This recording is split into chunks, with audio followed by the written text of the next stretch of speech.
The views and opinions expressed by the hosts and guests do not state or reflect those of the movement.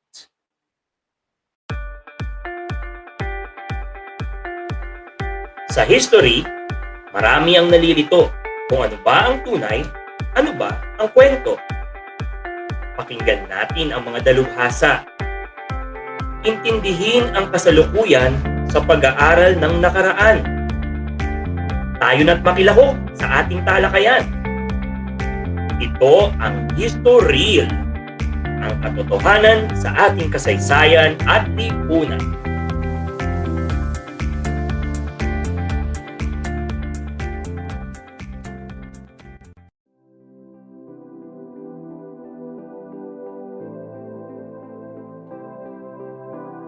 Good evening to our listeners! Welcome na naman sa isang episode ng HistoREAL, ang katotohanan sa ating kasaysayan at lipunan. Ako po ang inyong host, si John Kevin Samson, at kasama ko pong mag-host ngayong gabi ay walang iba kundi si Mr. Jamaico Ignacio. Sir, hi ka naman dyan! Magandang gabi sa lahat ng mga tagapagkinig natin. Naway makinig kayo na maigi sa ating episode ngayong gabi. At ayun, at salamat pala dun sa mga nakinig sa atin last time, dun sa ating first episode. Maganda ang ating reception. Hopefully, mas gumanda pa in our coming days. And, may international listeners tayo from Canada and South Africa. Oh wow, di ba? So, sana magkaroon pa tayo ng mga maraming listeners. And yun naman yung part na educational ang ating podcast.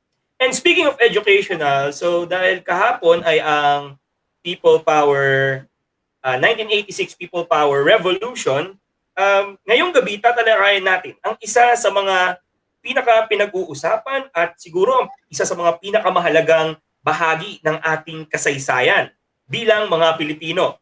Ito ang EDSA People Power na nangyari noong 1986.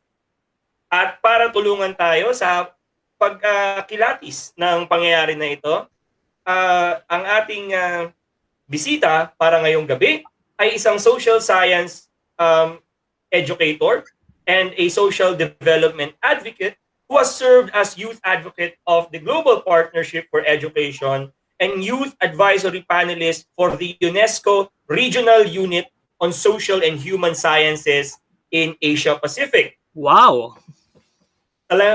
Yung intro pa lang, alam na natin na we're going to get a lot of good discussion with our guest for today. Furthermore, actually, he is a cum laude graduate of the BA Philippine Arts Program of UP Manila and a holder of a post-baccalaureate in teacher education in PUP Manila. Currently, he teaches 20th century global conflicts and contemporary Philippine history in senior high school. And he is also a co-leader of the grade 12 problem-based learning team of Xavier School. High caliber itong visitor natin, ha? Talaga naman, di ba? So my friends, without further ado, let us welcome the Director for the Government Engagement of the High School Philippine Movement, Sir Joey Dela Cruz. Good evening, sir. Good evening po. Salamat po sa pag-imbita sa akin ngayong gabi. Talagang historic nung moment natin last, this EDSA People Power commemoration. 35 years na mula nung nagyari itong event na to. So, kung meron man pinanganak ng 1986, 35 years 35 na, no? Oo, tapos ngayon, tingnan natin sa pop culture. Bumabalik yung mga symbols ng EDSA. At saka ng mga martial law babies. For example, Voltes 5 is back. Pinag-uusapan ang Voltes 5. And a lot of people have high expectations that it would follow the plot in itself at hindi magiging isang drama. So it created a Twitter storm and a lot of posts have been but technically this is just part of the story ng EDSA. EDSA is the culmination of the story of the battle of the Filipinos to regain democracy. And when we're talking about democracy, it's not about just the aspect na nakakaboto tayo, we can eat, we can access, but we're talking about freedom. And it is hinged in the concept of human rights. When we're talking about human rights, dalawang konsepto ito. There is a part that we talk about social and economic rights and yung civic and political rights. Yes. So when we're talking about these aspects, civil and political rights, it is your right to nationality, your right to participation in electoral and political actions and movements, and also your capacity for freedom of speech and your capacity to have a nationality. So kung mawala kasi yung any part of it, maapektuhan naman yung other part, which is the social and economic rights. Ito naman yung usapin ng pagkain, bahay, edukasyon, at iba't iba pang mga social services tulad ng healthcare. So, why are we talking about human rights and freedoms? Because in a period that we have in our history, the martial law period, nagkaroon ng control of what in our civil and political rights. Let's just go back. Bakit ba naging reviled and they hated the Marcos administration, especially on the side of those who fought it? That's right. Kasi when Marcos was elected nung 1965, so there was a big hope that the country would go to his promised words na this country will be great again. Okay, reminiscent. So bago nagsalita si Donald Trump that America will be great again, nagsimula po ito kay Marcos yung ganong klaseng vibe. Actually dun sa nila sa Ilocos, makikita mo nga yan eh. Parang I went there a few years ago and isa yun eh, parang make Philippines great again. And I was like, oh wow, so Donald Trump was just plagiarizing and something. Well, at some point, he plagiarized Marcos on that sense. Also, a problem with the candidacy of Marcos from the start, it is also marred also with controversy. Yung former candidate, isa siyang former member of the Liberal Party who jumped ship to the Nationalista Party. And they say that wala siya talagang balak mag-presidente muna. Gusto mo, baka mag-vice president muna kay Macapagal. And the problem was, hindi siya pinagbigyan eh. Senate president siya nun eh. Third most powerful person in the country. And his plans na making himself as a, like a matinee idol or a, nakaayos na yung planong yan. Bakit? He just got married to a very beautiful Imelda Romualdez coming from Tacloban. And ang kanyang perspective, ang doon, nakakakuha ka ng simpatya sa Eastern Visayas and so meron kang South connection. And he is coming from the solid North. So, nagkaroon ng yung whirlwind romance niya, he created already a so-called spark intrigue sa mga tao. Second, nung tumakbo na siya, merong pinalabas na pelikula tungkol sa buhay niya. Parang flashback of his Ito yung tinatawag nilang tadhana. And the problem with this story is that it's actually biased and pero the problem is kumagat si Macapagal to shut it down. So, parang freedom of the press. Kita nyo, oppressive ito. Na-compromise. Na-compromise ka. And the problem with Macapagal's administration, it was the first time in our country's history na umangutang tayo outside. Ang utang bang labas, just to be clear, nagsimula po sa panahon ni Macapagal, hindi sa panahon ni Marcos. Okay. So, bumaba ang piso laban sa dolyar from 2 pesos to 3.7 to 3.9. So, yun yung range nung pagbaba. And it's a big matter. Then, kasi nung panahon ni Macapagal, yung strength of the American control of our industries naramdaman ng malakas.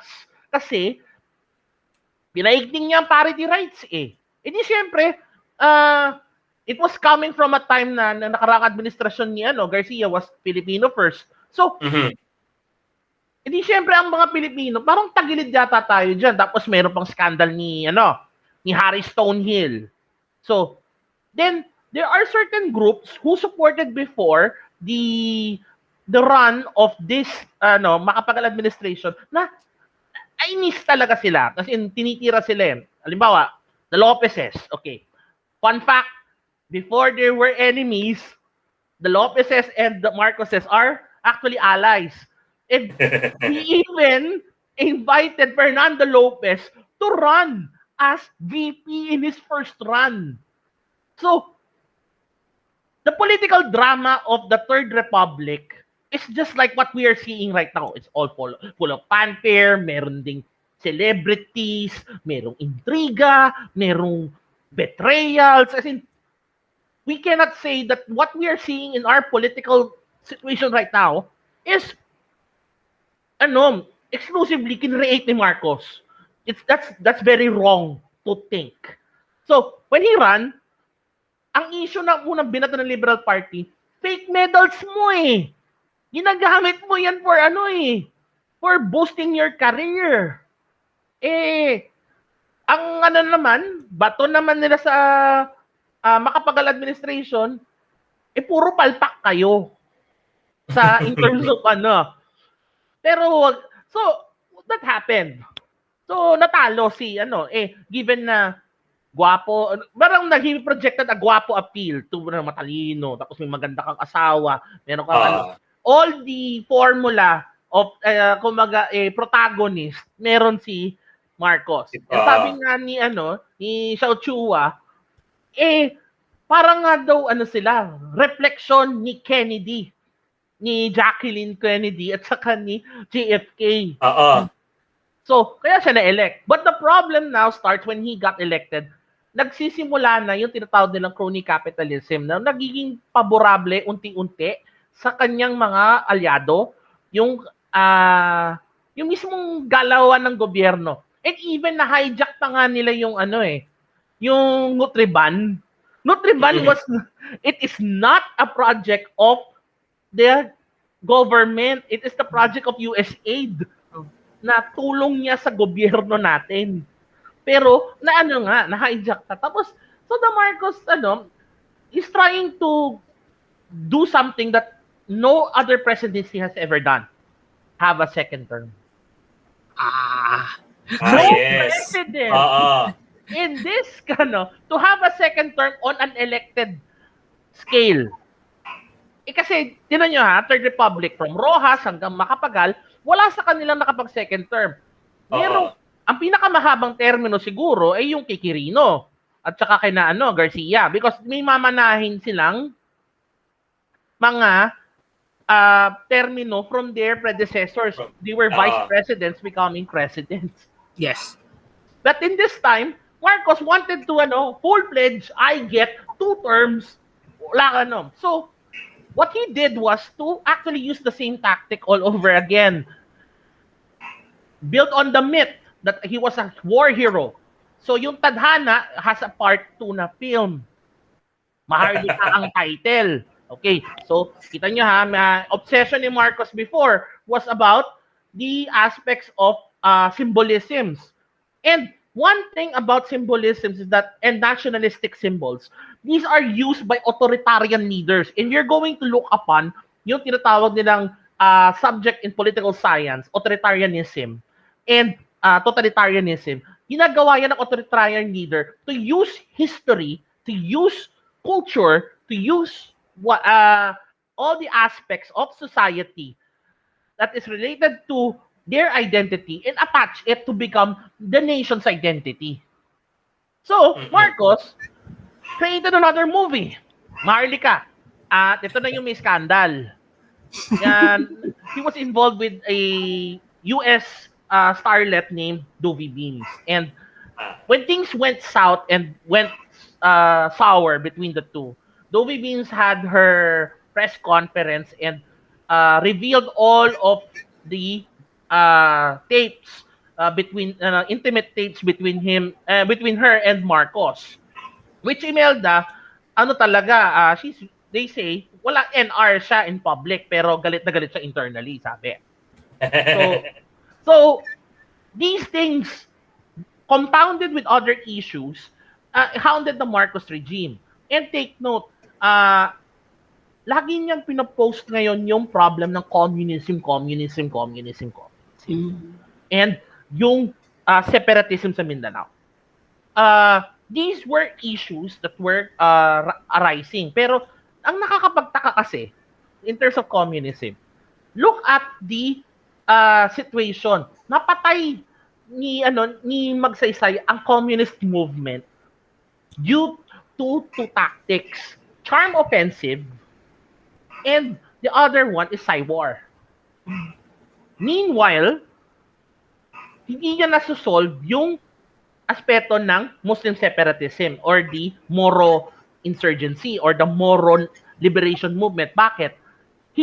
Magsaysay took the whole aspect of the discussion of having land. Kasi lupa ang problema ng hook ng mga hook balaha. So, binigyan niya yung lupa sa Mindanao at sa Palawan. Ancestral dominion ng mga Moro.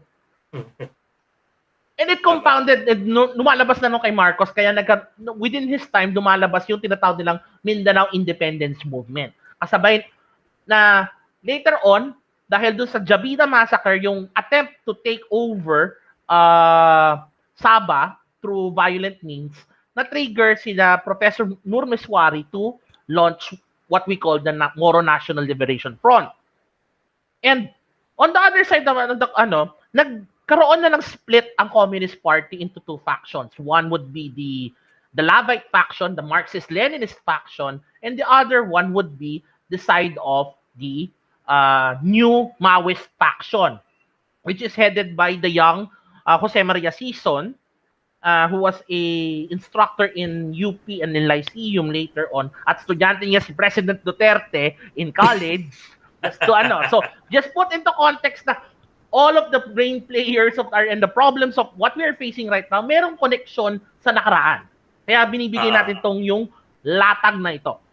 Okay. So, given that, dumating ang mga pressures ng Marcos administration, naubos niya ang kaban ng bayan ng second term para ma-elect siya for the second term. At ngayon, gusto niya magkaroon ng extension of term. Nag-enjoy siya sa posisyon. According to CIA documents, hindi naman talaga usapin ng komunismo ang gusto niya, baka kaya siya nag-threat na magkaroon ng martial law. Gusto niya mag-martial law kasi gusto niya ma-extend ang term. At na-reveal to ni Ninoy Aquino sa Senate committee hearing. Bilang minority, one of the few minority senators din. And tinawag nga itong Oplan Sagittarius. Pero ang nakakapagtaka, paano na ni Marcos na condition yung mga tao na tanggapin ito?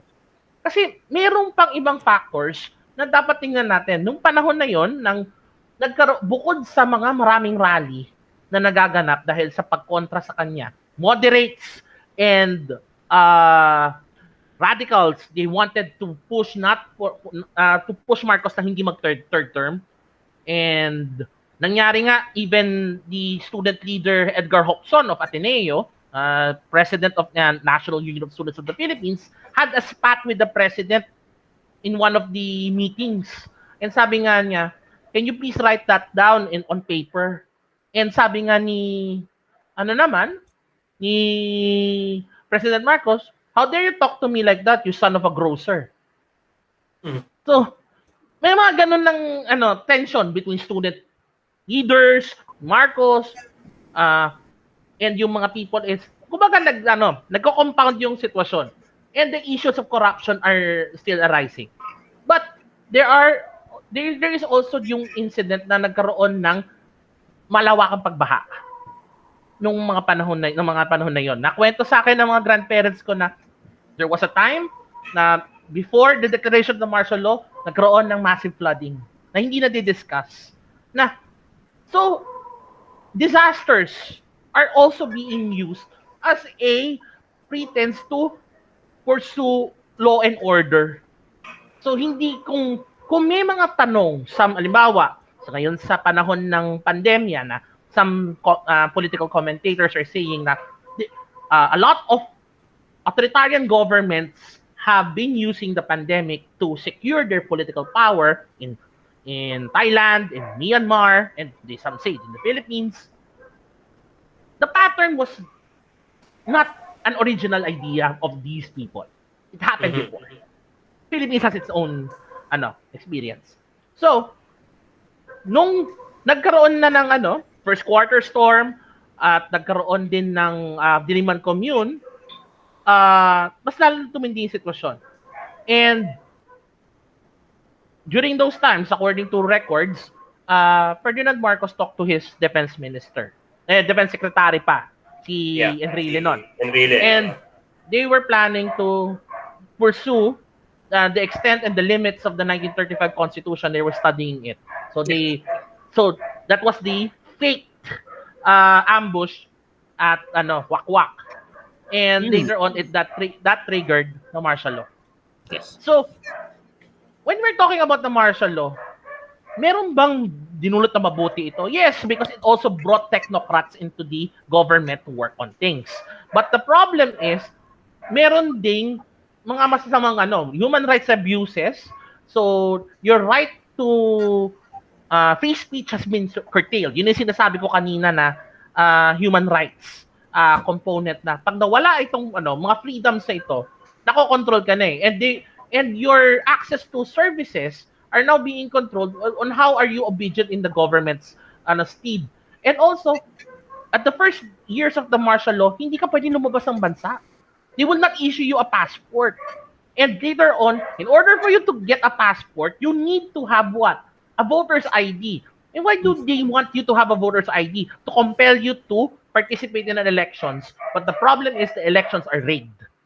So, dito pumapasok yung using the legal systems and manipulating it to his own so-called control. This is what you now call constitutional authoritarianism. And interestingly, years earlier, when he was a law student, there was a book in the UP library na hindi niya sinoli. And the title of the book is the same. Constitutional authoritarianism. And Professor Clarita Carlos was saying that sometimes you have to check on the personality's tendency not to return things or what he reads in order for you to deeply understand that. So, if you're going to connect that, yung hindi niya pagsoli ng libro na yon at yung ginawa niya sa Pilipinas, may plano na pala siya. Noon pa, no? Estudyante pa lang, no? And there is a rumor within one of the organizations na kinabibilangan ni Marcos when he was done with the final rites of that organization. He shouted down on the flagpole of the University of the Philippines, yung flagpole ngayon ng Supreme Court, and he said he wanted to become president of the Philippines. And these are anecdotes, and you cannot prove whether true or not, but definitely there are rumors on that matter. So, wow. Marcos tried to grip his power through the use of the changes of the Constitution.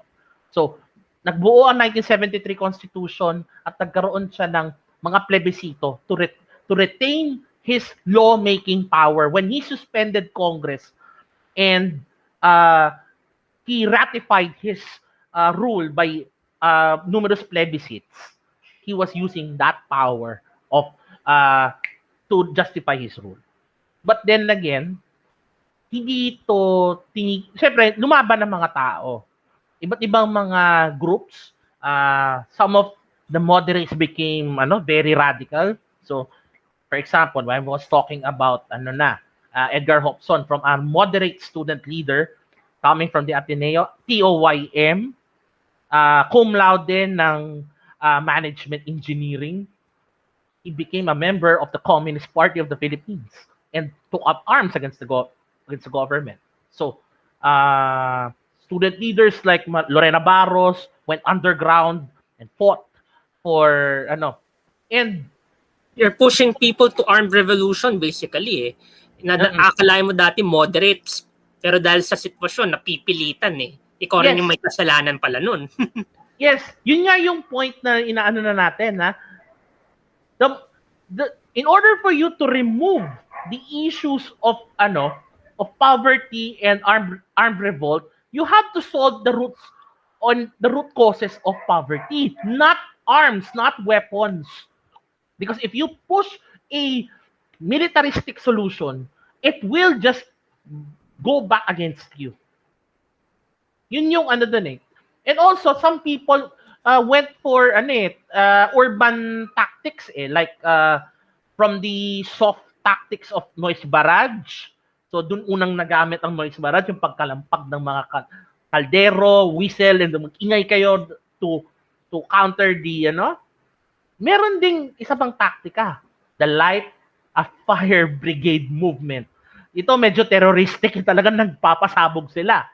And ng mga So there were numerous forms of resistance.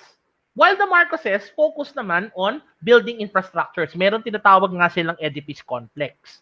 Na in order for you to prove that you are really working for the people, you have a lot of projects to produce na i-icon mo. And build, di ba?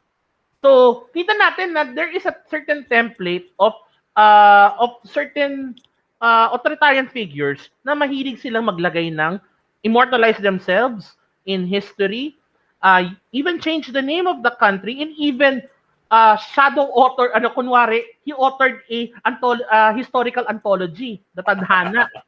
But it was actually written by several historians. But he like just... Jose Salazar, if I'm not mistaken, si Jose Salazar isang author nun. Pero yung pangalan ni Ferdinand Marcos yung nakalagay doon sa cover. So, these authoritarian leaders wanted to have na parang all around sila na you cannot do away with them. He is a hero, he's a scholar, he can build the whole society. He's making himself kulang na nga lang, deity. Kaya, and there was a rumor na gusto nga daw ni Imelda Marcos na magkaroon ng malakas at maganda big statues, as in parang colossal statues, sa Manila Bay. At ilalagay daw yung mukha nila pareho. Awa ng Diyos, hindi po natuloy dahil kinulang sa budget. Kinulang pa sila sa budget nun. Oo. There were, ito, may mga anecdotes actually from my classes in Philippine arts. We were talking about the Marcos regime. Halimbawa sila Leandro Locsin and other architects and the notable artists that they had spats with Imelda kasi ganito, kaya nga 'di ba nag-patron of the arts ng mga Marcos so that they can get the best and the brightest as well in terms of the arts to into their skin and work for them. Pero umaabot din sa sukdulan yung iba eh. Mayroong isang national artist daw na nag-paint kay Imelda, yung the famous mariposa painting. Hindi daw, kung mapapansin mo daw, hindi daw pareho yung strokes ng katawan kasi sa strokes ng mukha nung painting. Because that artist said, I cannot paint the face of this woman. He called upon his assistant and asked him to paint because sobrang galit na sa kaanuhan ni Imelda. So, yun. So, mga ganon. Excesses, a lot of excesses. And they live lavishly like kings and queens. And pinlano pa nga ni Imelda actually to have their children to be married to royalty, like in the case of Aimee Marcos. Aimee was a little bit rebellious during that time, and she fell in love with the ex-husband of Aurora P1, and kaya nga the Manotocs, dalawang side yan, merong Manotok na Marcoses, and Manotok na side by the Aurora P1. So TJ Manotok dun sa side na yon. Borgie Manotok, dito tayo sa So now, punta na tayo sa pag-deteriorate ng sitwasyon. Utang ng utang si Marcos eh. So, is foreign loans and debts bad? It's not bad if you use it properly. But the problem is, when you use it in a way na hindi mo ginagamit para iangat ang iyong economy and invest it in the sectors that you need to invest on, it will eventually fall down. And this is what you call the problems of crony capitalism. And when we're talking about the aspect of crony capitalism, lumala ito lalo ng panahon ni Marcos. And sinasabi nga ni Dr. Caroline Howe na there is a fine line between development economics and crony capitalism. In development economics, you invest on the winners. In crony capitalism, you invest on your friends and your allies. And that's what happened in the, it backfired the Marcos administration. So, the early days of the, umangat talaga ekonomiya. Pero later on, in the 80s, doon na tayo nagsimula mag-pummel down to the point that we are now exporting humans outside of the country. And that's what you call OCWs then. Na OFWs ngayon. So the legacy of labor migration and labor export in the country is seen in the Marcos administration. And what tend to soften Marcos in terms of his declaration of the and control of the martial law, and he declared it wala na. Nung nagkakaroon ng international pressures like the arrival of Pope John Paul II, a known critic of authoritarian regimes, 'di ba nga with his efforts he freed his own country, Poland, from the clutches of dictatorial communist regime there. And also there were also clamors na already in questions like the transition from the Nixon administration to the Carter administration that somehow pushed Marcos to do better in human rights trial. Pero again, we know that it didn't work that way. Then Reagan came in, naging close sila ni Reagan. Then later on, Reagan dropped him nung talagang hindi na siya palatable. Then where is Ninoy Aquino in this? After being incarcerated for a long period of time, he developed a heart ailment and he needed to be rushed to the US. So he was given furlough to get out of the country, but there was a warning: don't come back, or else you're gonna get killed. But Ninoy, according to the chronicles of the family, decided to come back in order for him to talk to Marcos, because it was known in the early 80s that Marcos is already, his health is already deteriorating as well. So it was rumored that he had lupus. So Ninoy went back, but he got shot and it is now what we know as the Aquino Galman double murder case. But despite that, hindi nag-trigger yung pagkamatay ni Ninoy automatically into a EDSA revolution. Because the people kumbaga they were just mourning and they were trying to find meaning into the Agrava Commission, but the people were already massing up But now later on, the pressure with Marcos is growing from outside. And hindi na siya makakuha ng loans. Parang, are you still the legitimate leader of your country? And you look at the protest against you and the question when you killed Ninoy Aquino. And when Ninoy Aquino was killed. Because again, hindi confirm kung talagang si Marcos ba ang nag-utos na magpapatay sa kanya. According to the organization na pareho silang affiliated, hindi pwedeng gawin yun. A brother does not kill a brother. But on other, there are theories na iba't ibang mga taong pinaghihinalaan na may utak nung pagpatay. But nonetheless, Marcos was put into a position later on na question na siya international community to get foreign loans. So he had to call a snap elections. So, lumalakas yung opposition during that time. So, 1984, before the snap elections, medyo lumakas yung number of nung membership sa Batasang Pambansa from the opposition, winning 56 seats out of 183. So that's a strong show of strength. So nung nagpatawag na siya ng tinatawag nating snap elections, merong Salvador P. Laurel was trying to get the nomination to become the standard bearer. But the people's clamor came and they were saying they wanted Cory Aquino to take the helm of the campaign. and become the standard bearer. So there was a signature campaign, and millions of signatures were gathered just to convince Cory Aquino to run as the standard bearer of the opposition.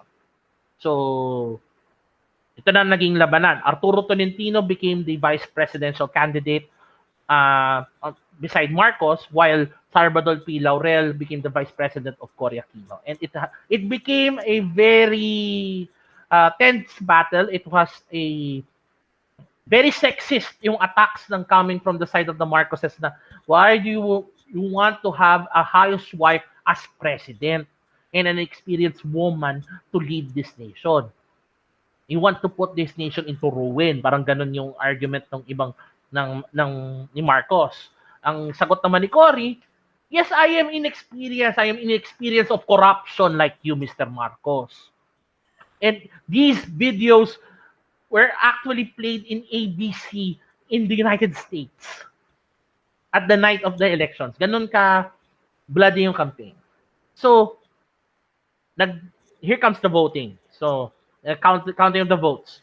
Nagkaroon na ng nagkaroon ng disparity ang NAMPREL at COMELEC votes na binibilang sila. So, some people in the PICC who were counting on the National Board of Canvassers walked out because they saw that there were irregularities, and it triggered already the so-called EDSA revolution. At the side of the military, Vice Chief of Staff Fidel Ramos and Defense Minister Enrile defected from the cabinet, and now they were trying to start a coup d'etat. But kulang yung isa sa mga kasaysayan ng coup d'etat sa Pilipinas, just to say wala po tayong naging successful na coup d'etat. Ang laging kailangan ng people's backing in order for kumbaga it's a multi-sectoral effort. Yun yung nakikita na in order to topple down an administration. So Cardinal Sin through Radio Veritas were called upon the people to do civil disobedience to help out in the case. And the side of the left, nahati ang left nung election. So, part of them did not participate. Boycott pa rin yung mindset nila kasi and the other side, led by Senator Lorenzo Tanyada, the grand old man of politics, sided with Cory. So, kita natin na there were, people are unsure. Yung mga lumalaban kay Marcos, may iba, unsure sila kung tama bang tumaya tayo sa eleksyon na ito. Kasi ilang beses na silang nadaya ni Marcos eh. But it came to a situation na nagsama-sama lahat ng tao in order for them to call for the departure of Marcos and from power. So Marcos, nag-swearing in pa nga siya sa Malacanang, pero at the end of the day, he was forced to leave. He wanted to make his last stand in Sarat, Ilocos Norte, but those who escorted him na mga US forces brought him to Hawaii instead. So some people were saying there were repercussions if he was given a chance to actually stay in Sarat. He could have led a civil war or anything. So it's down to speculation. But one thing that EDSA proved, that it needed all people from all walks of life to work together in order to pursue a vision. And what we don't realize is that gathering the broadest of forces in order to draw the sharpest line is just the start of making a workable society. Hindi ito magic formula. Kaya yung may mga naririnig tayo na sinasabi nila na ang EDSA ay isang failure because look at umuulit na naman yung mga signs and at the times. But one thing na hindi nila tatandaan is that democracy is very unstable.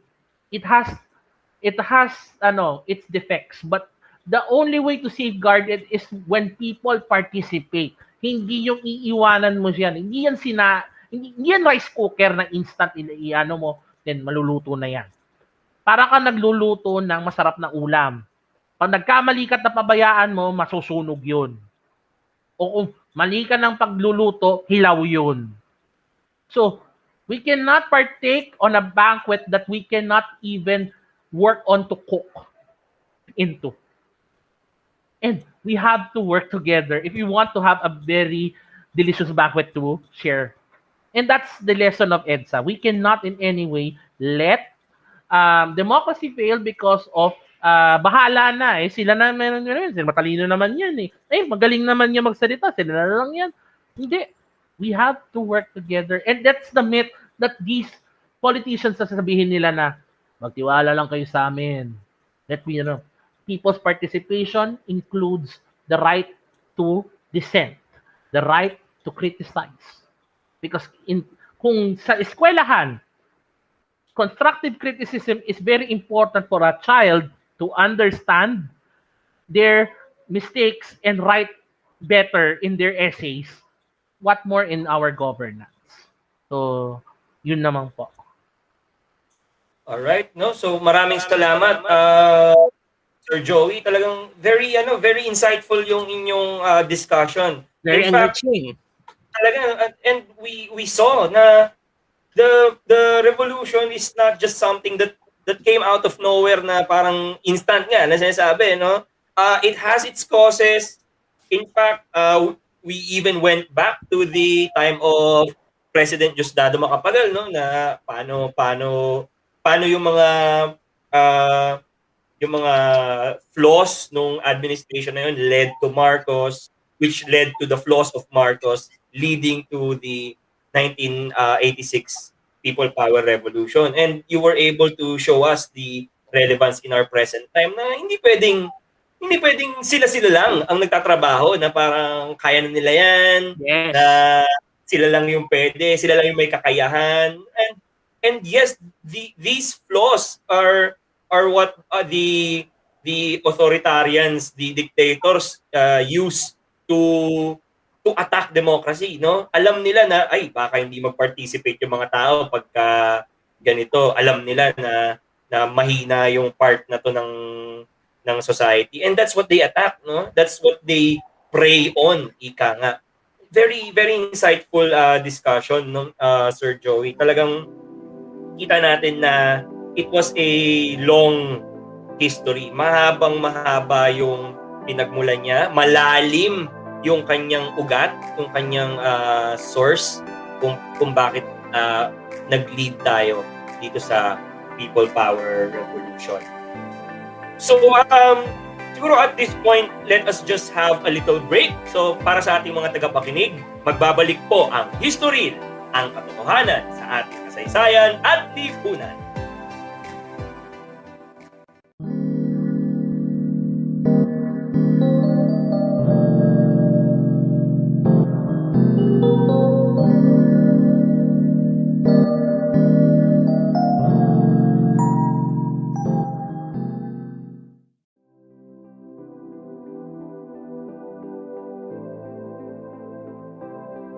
And we're back! Salamat po sa paghihintay ninyo, ating mga listeners. So muli kasama namin ni Mr. Ignacio, si Sir Joey na ating guest upang talakayin ang mga implications and ang history ng 1986 People Power Revolution. Nakakatawa yung sinabi niya kanina. Very comprehensive. Talaga naman, I was actually taking down notes na I was like one of the students in his class, no. I miss these kinds of these kinds of discussions. I miss am teaching very these kinds of lessons. So sana maibalik yung Philippine history sa high school para makapagturo tayo ng ganitong mga topics, no. And because these are things that the children are missing. Yeah. And speaking of teaching pala, Sir Joey, as a social studies, social science teacher, how do you teach this particular topic? And what are the challenges you normally encounter in the discussion? Kasi alam naman natin na these kids, they come from different households with different opinions and sometimes dissenting opinions, di ba? So, paano yun? How do you normally approach this topic in class? I usually enter the situation that I discussed it to them that you may be coming from different family backgrounds and some of you may be even coming from the families that are involved in this situation. And I'm urging you to have an open mind in order to discuss the matters. You are free to butt in, to contradict if you have information that are verifiable, because at the start of our subject kasi, yung program ng school namin is geared towards appreciation of history from grade 11 to grade 12. I teach this at the last semester of the students. And sometimes, ang hirap, medyo challenging siya kasi may mga iba talaga na, mamimit mo sa parent-teacher conference na, sir, you're discussing the, Marcos, can I provide alternative facts? As in, nakaharap ako ng gasang alternative. Sabi ko, yes po, as long as it's verifiable, written in, published, and you can cite the source, the student can use that in the class. So when I check the paper of the student, when I ask certain questions, for example, to what extent is the validity of the claim that that Marcos declared martial law due to the increasing threat of communism and the issue of Muslim insurgency, and you see the child is trying to confuse yung bata. Na at one point, dinidestify niya in one situation, pero not to that full extent because naging abusive daw siya. Parang medyo, nagiging split-minded it's a challenge that we are trying to give the students the space to unlearn and relearn of what has happened and give them the critical eye to question things. And there are some students naman na medyo nagiging they challenge their parents on what, given the historical facts given in class, and they say, they cite data to the point they win the argument, but pupush sila ng reset button ng parents sila, sabihin sa kanila, I'm still your parent. may threat na gano'n, no? So meron siyang may Thanos snap yung parent na. Magulang mo pa rin ako. Oo. Tama yun. So talagang kita natin yung mga challenges, no, na especially pag yung mga parents ay involved, mga primary agents sila nung event na to, and hindi maiwasan. Tama, siguro yun nga, as teachers, we teach it. We let our students talagang do their research, no, guided research on their own para then later on they can do their own critical thinking. Kasi mahirap nga naman yung na-pick up lang nila pero hindi nila kayang depensahan kasi hindi rin nila alam kung ano yung pinanggalingan ng information. So, lugi rin naman talaga sila doon. So, thank you, no? Thank you, Sir Joey. And at this point, if there's anything that you'd like to say to our listeners, you can say them now. Especially members of our movement who are listening to this podcast. Mm-hmm. So, the challenge of teaching Philippine history in our environment right now is, it's an uphill battle. I mean, not all schools give this opportunity. Ako, one sem nga lang opportunity ko to teach Philippine history. But we need more spaces, and in order for that to happen, we need to join our hands together and push its return. And ang dami kasing misconceptions na especially pag halimbawa pumipili ng kurso, dinidikdik ng mga magulang, dinidikdik ng market forces na why should you study history? Hindi mo naman gagamitin yan. But the problem is, again, balik po tayo sa human rights, identity. The issue of identity and identity formation is part of your right. As if you lose that capability to empathize with humanity, and second, walang ka ng sense of identity, you're just floating out there. At hindi mo alam kung sino ka, ano ka, at anong patutunguhan mo. Mm-hmm. And a house divided is a weak entity. It cannot stand on its own. And a lot of people may use you or even your country and your resources in this situation. And that's why, for example, cases like the West Philippine Sea, why do we need to look upon it and assert our rights for it? Because kasama to sa ating part of our national identity, national heritage.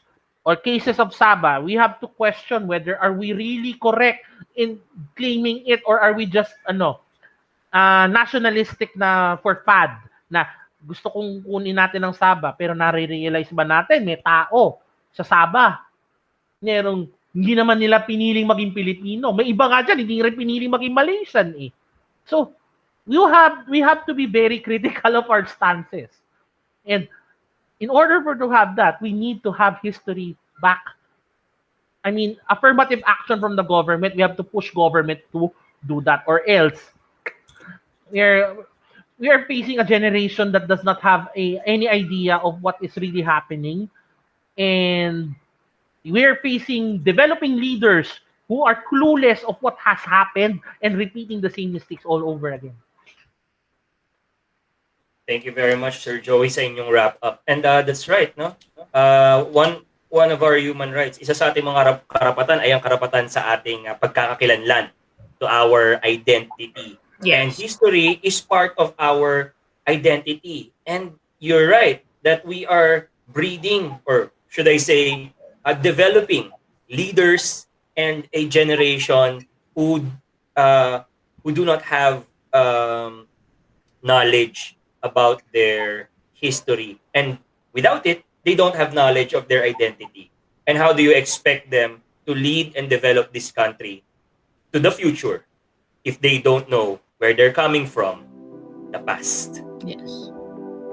So maraming salamat po sa ating bisita na si Sir Joey Dela Cruz, at maraming salamat sa ating mga tagapakinig ngayong gabi.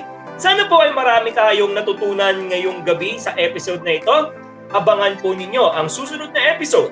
Muli, ako po ang inyong lingkod na si Kevin Samson. Ako po si Jamaico Ignacio, ang co-host ng ating podcast. At ito ang HistoREAL, ang katotohanan sa ating kasaysayan at lipunan. Maraming salamat at paalam sa inyong lahat. Maraming Bye! salamat po.